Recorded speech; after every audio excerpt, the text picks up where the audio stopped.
ഇതാണ് ആ ആപ്പ്. നമുക്ക് അത് ചെല്ലേണ്ടതെന്ന് വെച്ച് കഴിഞ്ഞാൽ ഗൂഗിൾ മാപ്പ് എന്ന് പറയുന്നൊരു ഓപ്ഷൻ ഉണ്ട്. അത് ആ ആപ്പ് അങ്ങോട്ട് എടുക്കുക. എടുത്തു കഴിഞ്ഞിട്ട് അതിനകത്ത് യുവർ ടൈം ലൈൻ എന്ന് പറഞ്ഞ് കിടപ്പുണ്ട്. അതിനകത്ത് ഇങ്ങനെയൊക്കെ വരിക, നമുക്ക് ഓഫ് ചെയ്ത് കിടക്കും. ഇന്ന് ഞാൻ പോയ ഡീറ്റെയിൽസാണ് ഇപ്പോൾ ഇത് കിട്ടാൻ പോകുന്നത്. അതിനകത്ത് അത് നോക്കട്ടെ, അത് ലോഡായിട്ട് വരട്ടെ. ലോഡായിട്ട് വരാൻ കുറച്ച് സമയം എടുക്കുമല്ലോ, നെറ്റാണ്.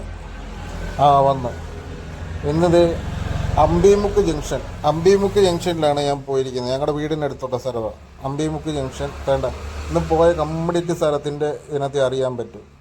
എത്ര സമയം വണ്ടി ഓടിച്ചു, മോട്ടോർ സൈക്ലിംഗ്, പിന്നെ ബി കേക്ക്, മോട്ടോർ സൈക്ലിംഗ്, അതൊക്കെ വണ്ടി ഓടിക്കുന്ന സമയം കറക്റ്റായിട്ട് കിടക്കും. 9:18 PM 9:32 വരെ വണ്ടി ഓടിച്ച്. പിന്നെ 9:40 തൊട്ട് 9:57 വരെ. പിന്നെ എത്ര സമയം കോർട്ടിലുണ്ടായിരുന്നു, 11:07, 9:57 തൊട്ട് 11:07 motor cycling, Venmony motor cycling, ഇങ്ങനെ കൊടുത്തേക്കുന്നുണ്ടോ. ഞാൻ വണ്ടി ഓടിച്ച് പോയേക്കുന്ന സ്ഥലങ്ങൾ, പിന്നെ ഞാൻ നിന്ന സ്ഥലങ്ങൾ, പോയി ഹാർട്ട് ചെയ്ത് നിന്ന സ്ഥലങ്ങൾ, ഇതെല്ലാം അതിനകത്ത് കൊടുത്തിട്ടുണ്ട്. ഇനി നമുക്ക് വേറൊരു ഡേറ്റ്, ഇന്നലെ ഞാൻ പോയ സ്ഥലങ്ങൾ. ഇന്നലെ ഞാൻ കൊച്ചിയിൽ നിന്ന് അമ്പിമുക്ക് വരെ, ഞാൻ വീടിൻ്റെ സ്ഥലം വരെ ഞാൻ ട്രാവൽ ചെയ്തിട്ടുണ്ട്. മോട്ടോർ സൈക്ലിങ് കാണിക്കാം. ഇടയ്ക്ക് ചില സ്ഥലങ്ങളിലൊക്കെ നിന്നിട്ടുണ്ട്. അൽഫോൺസ് ഹോസ്പിറ്റൽ മോട്ടോർ സൈക്ലിങ്, പിന്നെ അങ്ങനെ പോകുന്നുണ്ട്. പിന്നെ കിടപ്പുണ്ട് ഇങ്ങനെ മോട്ടോർ സൈക്ലിങ്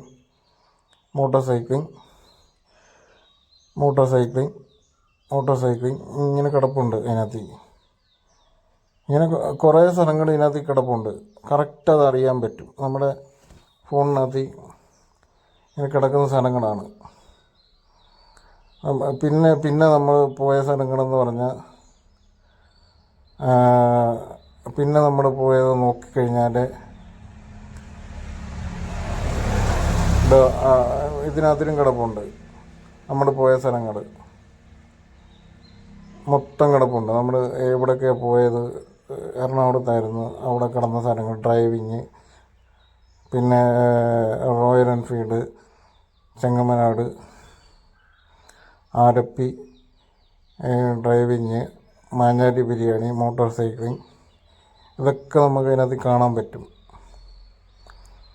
ഇത് ഇങ്ങനെ പിന്നെയും കിടപ്പുണ്ട്. ഇങ്ങനെ അടുത്തത് ഇങ്ങനെ വേറെ നമ്മൾ അന്ന് പോയ സ്ഥലങ്ങൾ, ഫുഡ് അതിനകത്ത് കറക്റ്റ് ഡീറ്റെയിൽ ആയിട്ട് അതിനകത്ത് കിടപ്പുണ്ട്. പിന്നെ ഇതിനകത്ത് ഈ കള്ളന്മാർക്കുള്ള സെറ്റപ്പും ഉണ്ട് കേട്ടോ. അതെന്താണെന്ന് വെച്ച് കഴിഞ്ഞാൽ, നമുക്ക് ടൈം ലൈൻ ഓഫാക്കി ഇടാൻ പറ്റും. പിന്നെ ടൈം ലൈന് ഡിലീറ്റ് ചെയ്ത് കളയാൻ പറ്റും. അങ്ങനെ പല ഓപ്ഷൻസും ഉണ്ട്. അങ്ങനെ എന്തെങ്കിലും സംശയകരമായിട്ടുള്ളത് ചില പോലീസുകാരും ചില ഈ ക്രിമിനൽസും ഒക്കെ ഉപയോഗിക്കും. അങ്ങനെ അതെന്തെങ്കിലും ഉണ്ടെങ്കിൽ അവരെ പ്രത്യേകം വാച്ച് ചെയ്യേണ്ട ആൾക്കാരാണ്. അത് വേണ്ട. ഇതാണ് ഓപ്ഷൻ കാണിച്ചാണ്ടില്ലേ, auto date and time delete എന്ന് പറഞ്ഞ് കാണിക്കും. അവിടെ 3 മാസം മുമ്പത്തെ timeline on, auto delete timeline എന്നും പറഞ്ഞ് അതിനകത്ത് ഓപ്ഷനകത്ത് കാണിക്കും. സെറ്റിങ്സിനകത്ത് കണ്ടോ, ഞാൻ ഡോണ്ട് ഓട്ടോ ഡിലീറ്റ് ആക്ടിവിറ്റിയാണ് കൊടുത്തേക്കുന്നത്. അതെന്തിനാണ് അങ്ങനെ കൊടുത്തേക്കുന്നതെന്ന് വെച്ച് കഴിഞ്ഞാൽ, നമ്മുടെ ഭാഗം എപ്പോഴും ക്ലിയർ ആയിട്ടിരിക്കാൻ വേണ്ടിയിട്ടാണ് ഞാൻ അങ്ങനെ കൊടുത്തേക്കുന്നത്. ടൈം ലൈൻ ഓഫാക്കിയിടുന്ന ഒരു പരിപാടി എനിക്കില്ല.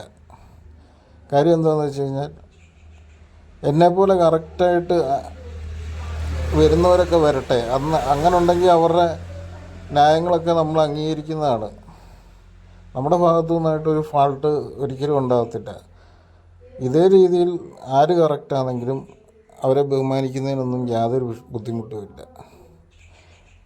ചില സമയം ഞാൻ പറയാമല്ലോ, നമ്മളെ പിടിക്കാൻ വരുന്നവർ കറക്റ്റ് ആളുകളെ പിടിക്കാൻ പറ്റത്തുള്ളൂ. പറഞ്ഞു വിടുന്ന ആളുകളൊക്കെ ഭയങ്കര റോങ് ആളുകളായിരിക്കും. അവർക്കൊക്കെ ഇതുപോലത്തെ